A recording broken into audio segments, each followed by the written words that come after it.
Welcome to TMZ Live. Harvey Levin here. Charles here. So Bill Maher has taken some heat after his dinner with Donald Trump a little more than 2 weeks ago and the White House. We had Bill Maher on the Two Angry Men podcast, which just dropped today.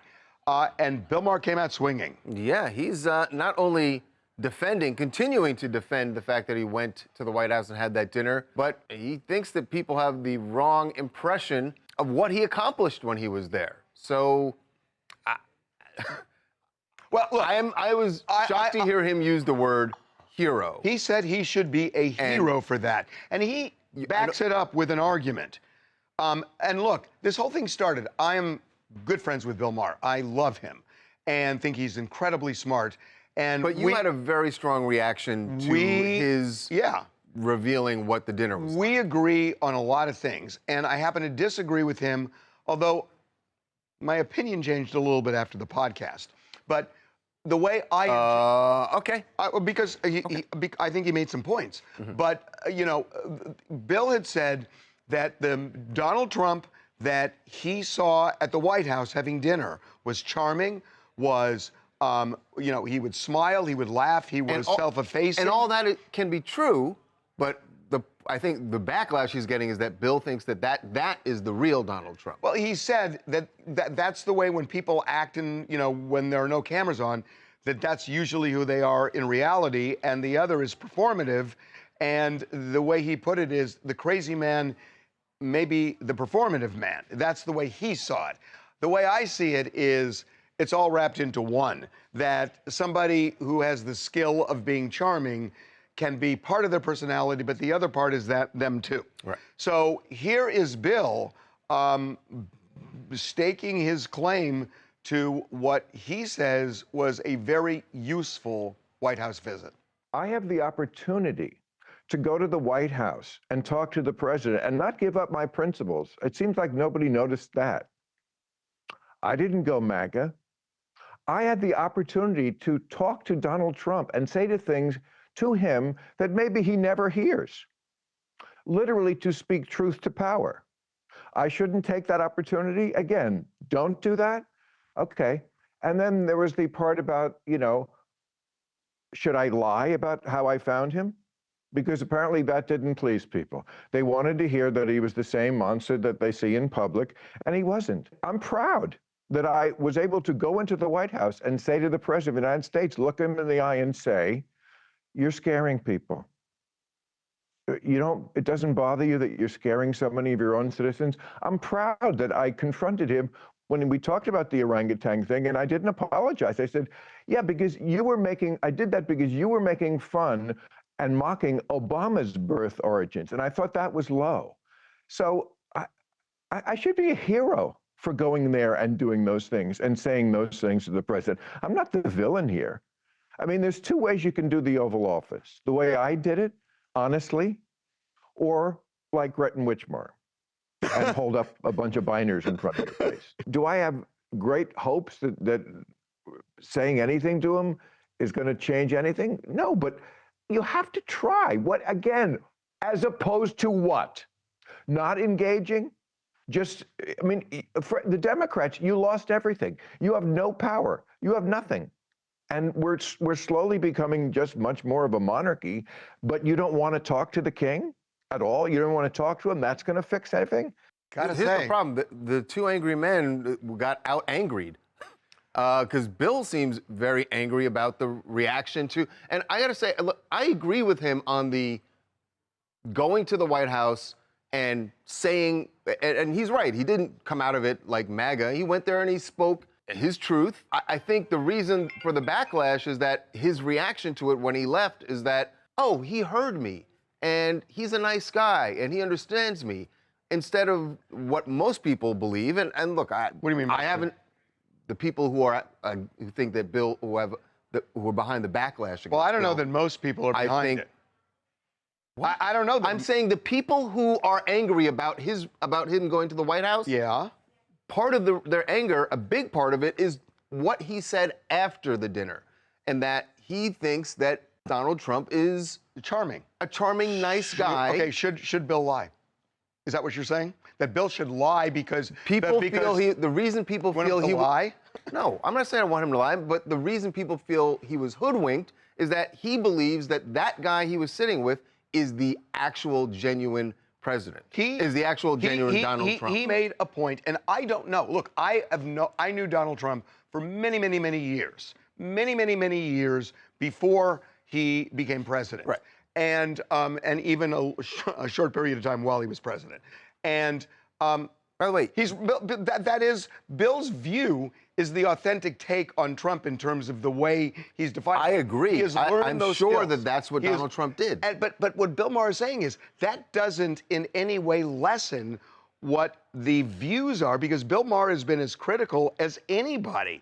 So what does it matter if Bill Maher says, look, my take is that, you know, when a guy is sitting around having dinner, this is who he is, and the other... Because the criticism is that you are trying to normalize... It's not normalizing. You're trying to normalize what the rest of the world, what we all see every day. The bottom line is that no matter what Bill said about it, there was going to be a fragment of the population that was going to hate it. I think the reality is, on both parties, and on the left and the right, you can say, hey, 10% of the people are way out there, and those are not the people that we're targeting here. I don't know if hero might be too strong of a word, but I think it's very admirable what he did, and I think this is the first step, and it's a big step in finding a common ground amongst 80% of the country. Let's get the 300 million people who are actually reasonable and see if there's something that we can agree on, and I think this was a big step towards that. What is ridiculous is Gretchen Whitmer, when she was at the White House. Which Bill refers You can't to, even right. see her. This is Gretchen Whitmer. This is Gretchen Whitmer hiding her face. Hiding her face. He's right. Yes, of course. It's absurd. Of course, that's absurd. But I think Bill moved me some on this because it is true. I mean, look, I have had conversations. So some people might say that you've now been bamboozled by Bill the way that Bill was bamboozled by. No, because no, and I don't think either of us are bamboozled. I think Donald Trump is part and parcel of all of those elements. Right. I think that is Donald Trump. And, you know, I had an experience with him, which I talk about in the podcast, in September of 2017, where I was pissed at him over the Colin Kaepernick when he had said, fire those sons of bitches. Right. And it was my last encounter with Donald Trump. And it's kind of interesting because I thought I may have connected, which I did not. And I learned that 10 minutes after the call. And you know about this because yes, I told you do about know about it. And we've had this conversation. And I honestly, I thought about those conversations when we were talking about Bill after he talked about what happened at the dinner. I just feel like, and I will acknowledge that Bill said this on his show. He said, look, is it more important the guy that is actually in the White House and is making decisions and that we see, the American people see on TV every day, as opposed to the guy that he had dinner with? Because to me, that's an easy answer. The one that is more important is the person who was elected to be president of the United States and what he does every day in front of the American people. Right. What he does at a private dinner, I don't care. Okay, fine. It doesn't matter. But here's what you can do at a private dinner. I would have liked to have heard Bill say, yeah, I know he acted like this with me, but the reality is that just doesn't matter. Who cares about... It doesn't matter. Who cares about anybody's psychoanalysis? The point is, Bill Maher said to him, you are scaring people. By the way, I'm the first one who said that to you. I defended Bill and said, that's why you go to the dinner. That's what matters. You should go to the dinner for that. Right, and that's what matters. But don't walk out acting like, oh, he's a good guy. No, he didn't say good guy. And you can know that it's not a crazy person in the White House. It's a guy who's playing a crazy person. Do you want him to lie and not say how he truly feels? I mean, it's like we're so screwed up in this country that you can't tell the truth anymore. You've got to do it when it aligns with somebody else's view so you don't piss them off.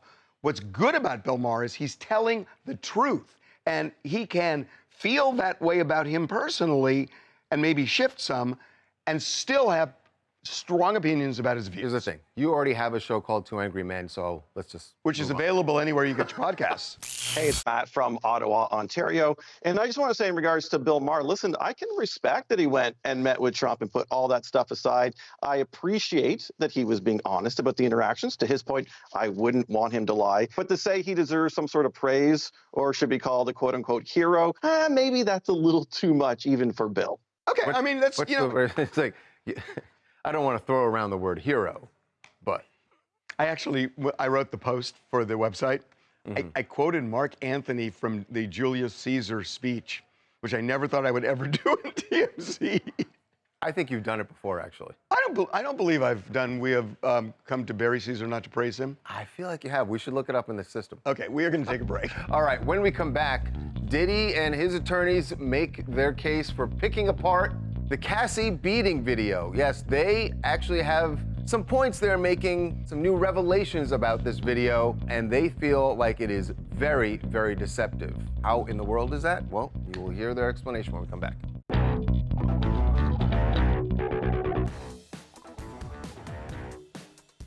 Diddy has hired a video expert who has been taking a very close look at the Cassie beating video. And they have now informed the court that they have some serious issues with that video as it was presented on CNN because they have a version of the video that is, they say, in very many ways, extremely different from what was shown there. And they feel like the video that is going to be shown by the prosecution in court is not fair to Diddy. So my understanding of this is the actual video from the surveillance camera and the, you know, all of the hardware, right, the hard that's drive. gone. It's gone. That this video, or the video CNN had, originated with a cell phone, somebody holding a cell phone, basically recording that original Recording video. a monitor where the video was playing. And that's the most original of the videos that exist. Which is what the prosecution is said that they are going to be showing. They say they're in possession of a copy of that. Right.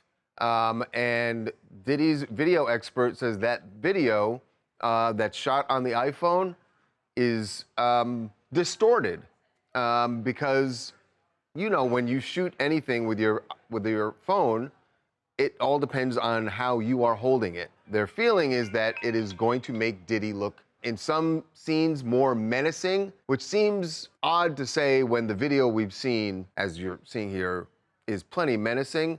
But there are specific things that they are picking apart. Well, they're also saying that the CNN video seems to go faster than the actual. Well, they're concerned that they can't tell where the sequence is because there's no time code on that. Yeah, it's a little, honestly, I've read the declaration a couple of times now. It's a little bit confusing, but basically what we have here is two different videos the expert analyzed. One is the cell phone video and the other is a CNN video. The cell phone video is more immediate. It's taken directly from the actual security monitor.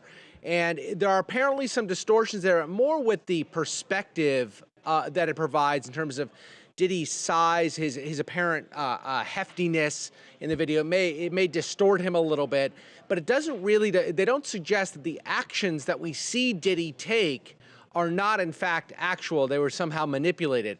The CNN video, they suggest there was some manipulation, not a bad action on the part of CNN, but simply in the process of transcoding it, that there may have been some distortion to the CNN video.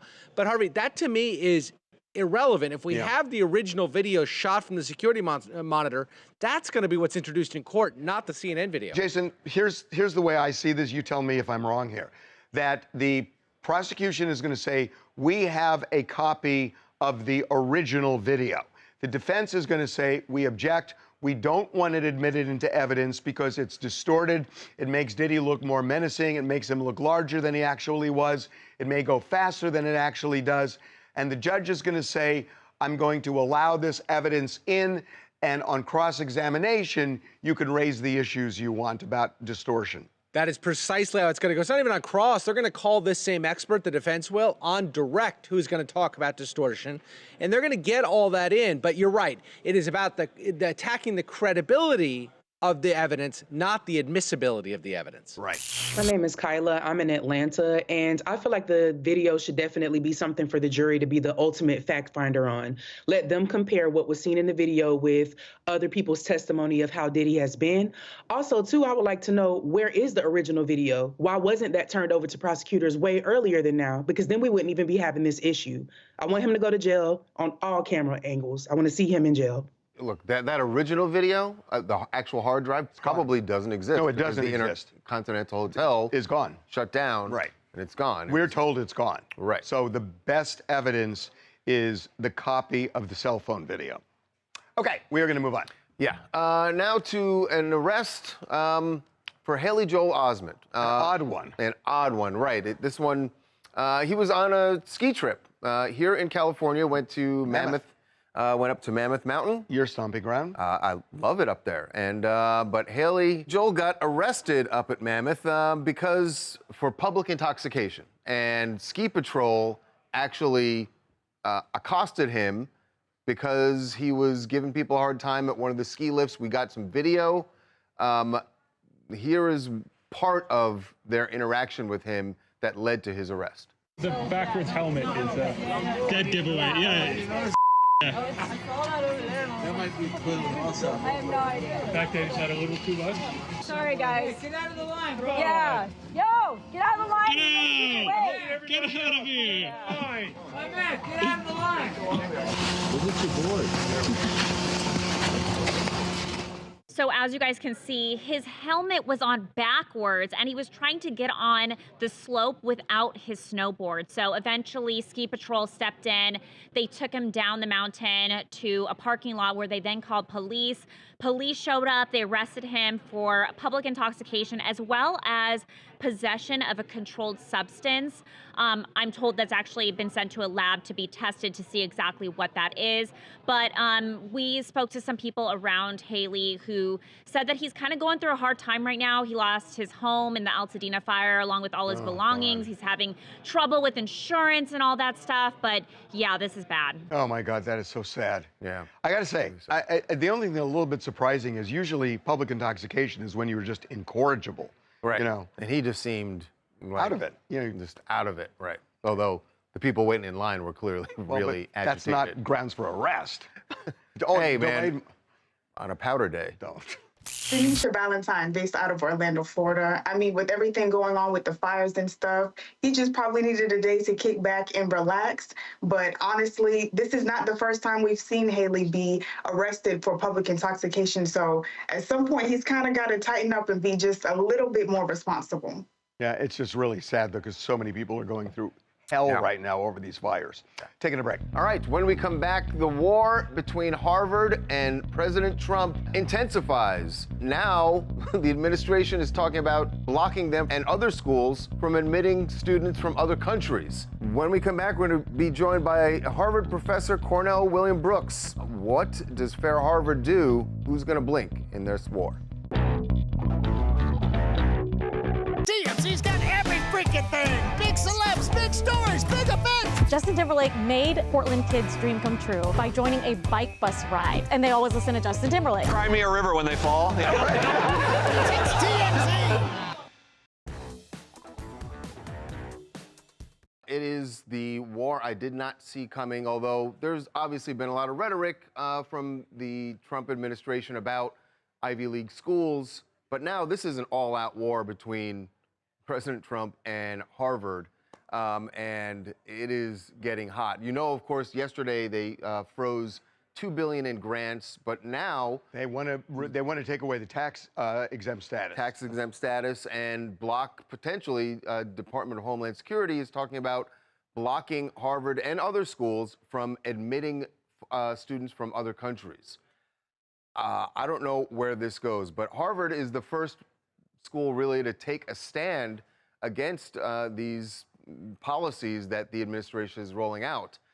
Can they win this battle? Who's actually going to back down? Joining us right now is renowned professor of public leadership and social justice, Cornell William Brooks at Harvard, and he is joining us right now. Professor Brooks, welcome to TMZ Live. Thank you for having me, and thank you for lifting up this issue, and just thank you for the work that you do. We appreciate that. So, you know, there are people who are saying, well, it's $2 billion, but Harvard has over $50 billion in endowments, so it's not really going to make a dent. I've heard otherwise, that this money is significant. Can you kind of give your take on it? Sure. So let's not be distracted by the ivy and the prestige to the detriment of work and service. And what I mean by that is, yes, Harvard has a $50 billion endowment, and the proceeds from that largely are designated to specific things. So when we think about Harvard University, it is a distinctly American university that has a global reach. And what I mean by that is Harvard spends millions of dollars focused on cancer research dedicated to Alzheimer's or Parkinson's disease, or battling malnutrition. Its physicians, doctors, and scientists are literally on the cutting edge of service to the world. But not only that, Harvard sends teachers into classrooms, public servants into the community to address inequities in education, hunger, and some of the most difficult problems affecting people in this country. That's in addition to the medical school, the hospital, the people who work in the dining hall. And so the idea that you can cut $2.2 billion from any institution and that not have a real world impact is laughable. And let's be clear about this. This is the government cutting $2.2 billion from Harvard's service to the country and to the world. Why? Because Harvard declined to allow the federal government to micromanage a university. No school should do this. No university should capitulate to this kind of thing. And it doesn't benefit the students, the faculty, the staff, and most certainly not the people we serve. So, Professor, obviously you're right. The money will have an impact, but Harvard can withstand this. And it feels like someone at Harvard decided we have to, if not us, then who is going to take a stand against the administration trying to, as you put it, micromanage each university across this country? That's right. See, to be clear here, Harvard has decided that the price is high, but it is worth it. How so? To have the federal government come in and make decisions about hiring, firing, the admitting of students, the running of a university is unprecedented. In addition to that, it facilitates the violation of the First Amendment. So in other words, to allow the Trump administration to literally say, we have to ask every faculty member, every staff person, every student, how do you vote? Are you conservative, liberal, or moderate? Is not anything that any university can do simply because it violates the Constitution, and Harvard is not in the business of aiding and abetting even the government in law breaking. It is quite simply not anything we can do, and the university is paying a price for its commitment to do the work of the university, fulfill its mission, but as importantly, to be a pillar of democracy, which means you uphold the Constitution, not violate it. So I listened to this about law breaking, and law firms have capitulated to Donald Trump in a shocking way. And you haven't. But I think maybe that's emboldened the Trump administration looking at what they were able to do with law firms, thinking we can do the same thing now with universities. Harvard may be able to withstand this, maybe. But I know there's this consortium that universities are now talking about where a bunch of them say we're going to do the same thing. There are a lot of universities that don't have $50 billion, and they can be choked to death by these penalties. So, I mean, it's great that you can stand tall, but what do you say to those that aren't in the same position that Harvard is? Here's what I think we should say. We can all stand tall, and we can stand taller longer if we do so together. And to be very clear here, the price that Harvard is paying is a high price. Let's take, for example, the medical school, which literally serves people who are sick and dying and in need of healing. the medical school can only go a matter of years, not decades, without some relief from the punishment being imposed upon it. And so we need to be very clear here. Harvard has a great many resources, not infinite resources, and those resources are being wasted and expended by an intrusive federal government that is literally hurting people. I want to be very clear about this. It's not about Ivy and prestige. It's about people, services, and impact on the world. And I'm a civil rights lawyer. I didn't come to Harvard to see the Ivy. I didn't come to Harvard because of prestige. I spent my entire life working on issues that relate to social justice. And there are a great many people who are at Harvard to do the work. And this is a high price, but it's a price that is being paid because it's a measure of the university's character. We're committed to doing the work. Okay, brave new world. Professor, thank you so much for the time. We really appreciate it. Professor Brooks, appreciate it. Wow. I know a lot of people go like, oh, Harvard, they can take it. But the important thing to look at is that you're right. There are all these other schools that are also going through the same thing. And he's setting the sights. Yes. Okay, we're taking a break. All right, when we come back, Lil Wayne says the rug was pulled out from under him by the NFL. He's going to reveal, when we come back, all the things that he was doing, thinking that he was getting the Super Bowl halftime show, and then, well, we know what happened.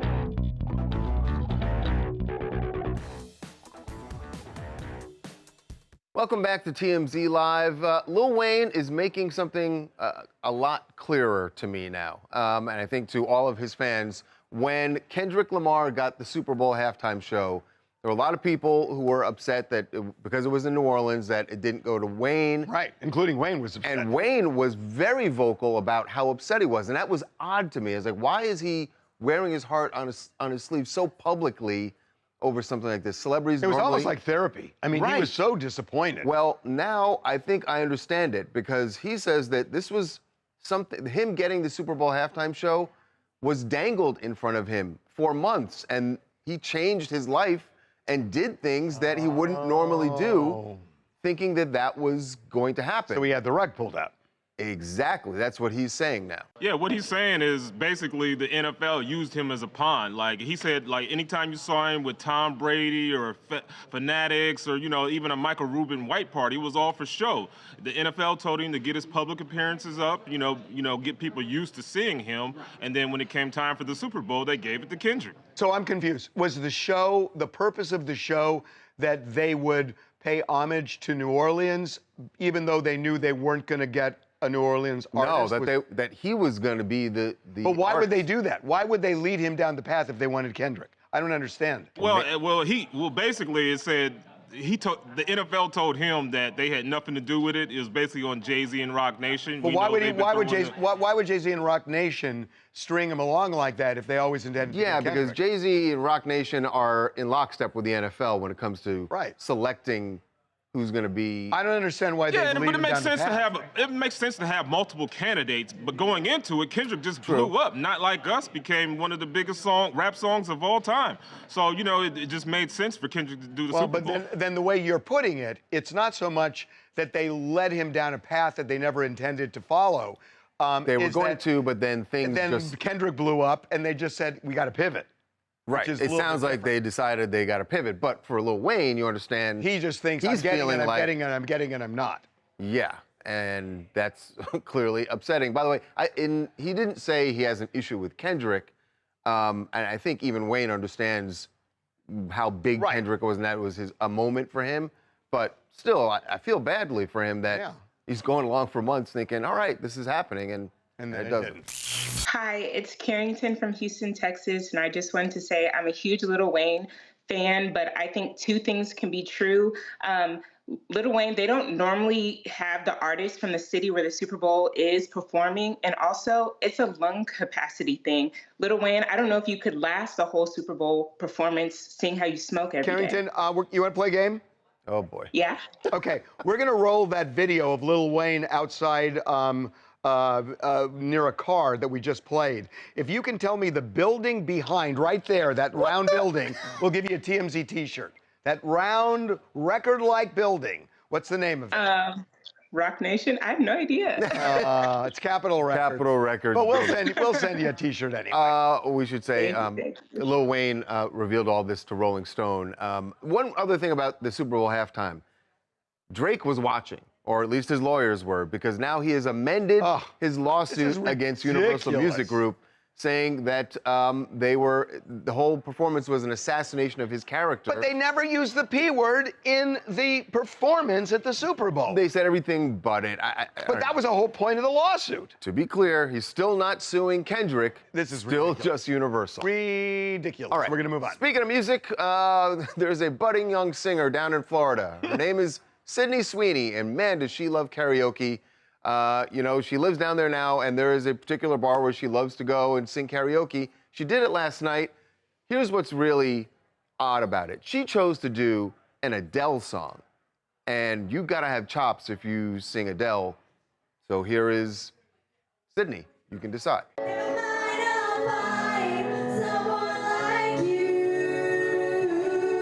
What's interesting here that we should point out is she's with girlfriends once again. Remember, we had reported she was at the hotel in Beverly Hills with girlfriends. So it's clear that with the ex-fiance not being there, they're still not getting back together. Remember, we had gotten those photos a couple weeks ago of her and the ex-fiance in LA. People were wondering, are they getting back together?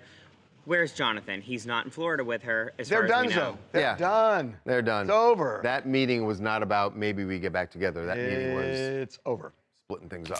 Hi, I'm Jordy from Florida, and I think that Sydney Sweeney is just like in her It Girl era. I feel like we've all been waiting for her to be this It Girl for a while, and she's been kind of held back by being in a relationship with her fiance. And now I just kind of feel like she's breaking free. She's singing. She doesn't care. Like, I want to go out karaoke. Okay, with hold her. on, real quick. If this were a guy that blew up and he dumped his girlfriend, would you feel the same way? Yeah.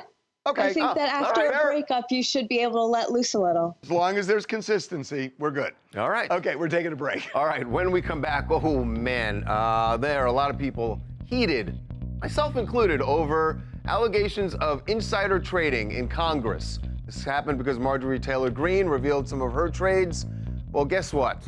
You're going to be shocked by how widespread this is. When we come back, we're going to be joined by a guy who launched an app called Autopilot. And it actually will help you do the same thing that Congress is doing. The question is what they're doing illegal?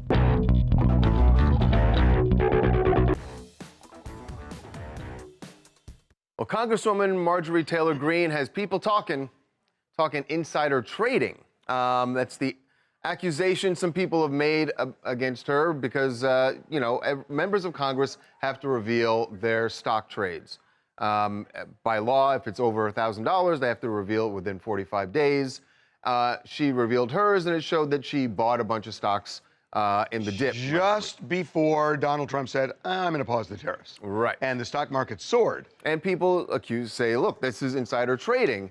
It's even been raised at the White House press briefing as to whether or not President Trump would be okay with some sort of ban on stock trades for members of Congress. And Caroline Leavitt said actually he would be, have an ear for this. It's something he would consider. So, is there really insider trading going on at Congress?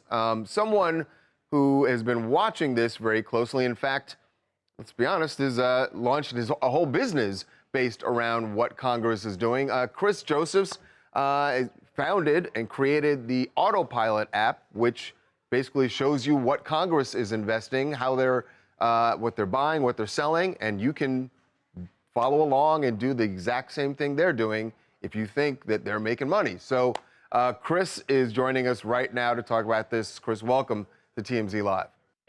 Thank you for having me, guys. So I'm a little confused, and I'm clearly not up on this, but there is a criminal law against insider trading. So my understanding is that the allegation here is that Congress will use, members of Congress will use their knowledge, when they sit on certain committees, when they hear that either they're going to ban something or promote something, or they just get scuttlebutt, that they use that to buy and sell stock. That feels like insider trading. So is there some exception for Congress? Is this actually happening? there's kind of historical precedent with this too. The Stock Act, which is why they actually have to disclose their trades, only started in 2009. So before that, it was the wild, wild west of, congressional trading. And that law started because the politicians were insider trading during the housing crisis. And then you kind of fast forward to COVID, they started insider trading during the COVID crisis too. 5 years later, they're still doing it. And the biggest kind of problem with it is they sit on the committees that oversee the laws and the companies that they're buying and selling stock in, so they then can affect those stocks. Sometimes they go up, sometimes they go down. We've seen a pattern that they typically do go up, but there are clear examples of the conflict of interest, and it should stop. And that's kind of why we've been calling them out. It's insane that they're allowed to do this to begin with, but hopefully, with this Marjorie Taylor Greene, this AOC stuff, she's been calling it out a lot, credit to her, change actually does happen. Yeah, I mean, it is, I think people would be shocked to know this, Chris.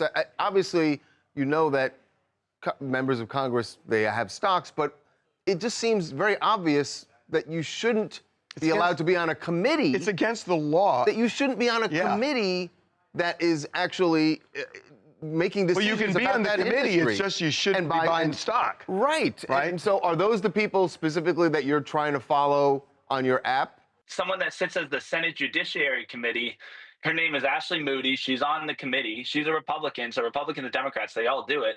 But she is buying stock in this company called Genius Sports. Have you and I ever heard of that company? No, we haven't. It's a random company.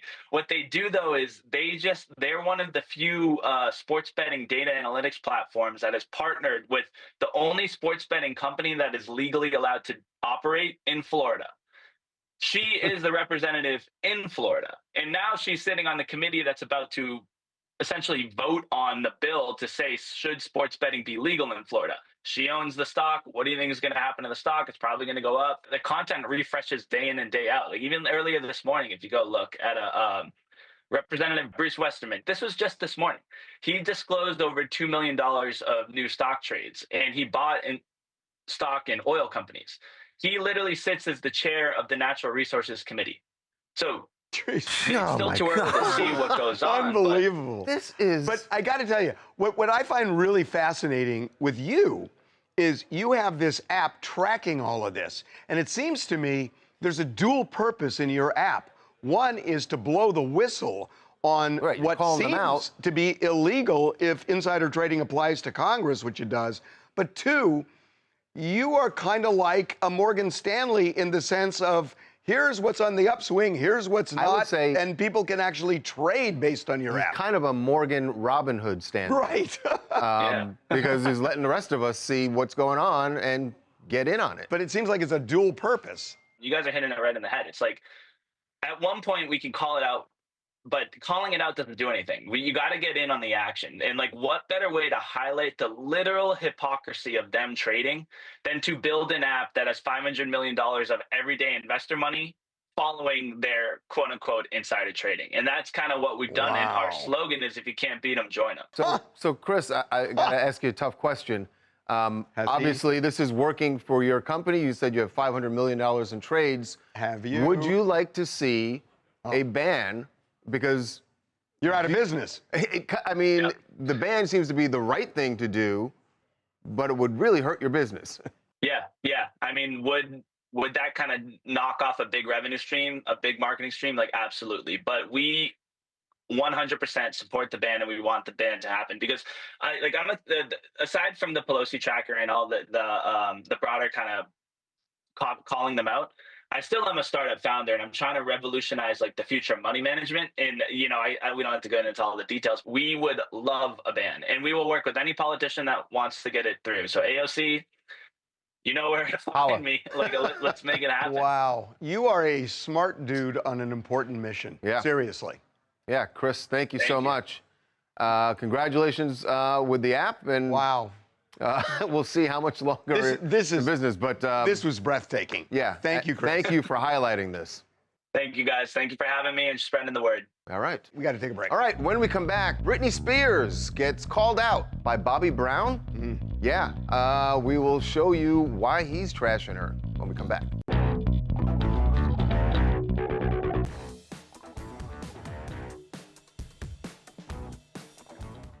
Well, if you ever wonder what an artist thinks when another artist covers their music, it's not always pleasant. Even though they usually have to approve it, they don't always like the results. A lot of times they say it's fantastic. Yeah, they say, the nice, polite thing. Bobby Brown is not saying the polite thing when it comes to Britney Spears covering maybe his biggest hit ever. My Prerogative. My Prerogative. And he was on Club Shay Shay with Shannon Sharp. This is what he had to say about people covering his music, specifically Britney and My Prerogative. Who do you believe sampled one of your songs the best? I don't think they really did justice to any of the samples that they have done to my songs. Like Britney Spears butchered. She butchered Prerogative. Teddy Riley produced it, but that was a butchering that I couldn't take it. But you cleared it. I cleared it only because it was Britney Spears, and I was thinking she gonna do it right. She gonna do it good. Yeah, nice. Teddy Riley's doing it too. Yeah. So but I felt it was a butchering. Wow, that seems harsh. Wow. Maybe you need a little refresher. And well, here is a little. You'll hear a little bit of both songs. See if he's right. Everybody's talking all this stuff about me. Why don't they just let me live? Tell me why. Everybody's talking all this stuff about me. Why don't they just let me live? Tell me why. I don't need permission, make my own decisions. Yeah, so whatever you think of them musically, that is your prerogative. But Bobby's version of it was a transformative song that helped usher in New Jack Swing. It bridged hip-hop, dance, pop, R&B. It created the sound of the 90s. Britney's was a new track tacked onto a greatest hits record. I mean, it's Bobby. Bobby wins. And the charts don't lie either, right? No, Britney's song, her version peaked at number 101. Bobby's went to Oh my the top God, of the are you Hot 100 kidding? in 1989. Yeah, you Britney's kidding? just missed the Hot 100. Bobby's went to number 1. Just 100 positions between them. It was close. Wow. Sometimes it usually works out. I mean, I remember Dolly Parton and Whitney Houston. Dolly was so effusive about Whitney. Yeah. They did two very different versions, too. Dolly's version was very plaintive and sweet. Whitney was this big booming declaration. Yeah. Britney just kind of... No, you're right. She didn't change it. I shouldn't even have made the comparison. Okay, No. we got to take a break. All right. When we come back, fresh off that Blue Origin flight that everybody is so up in arms about, Lauren Sanchez got a special gift from her celebrity friends. You will see what the Kardashians handed her when she got back to Earth.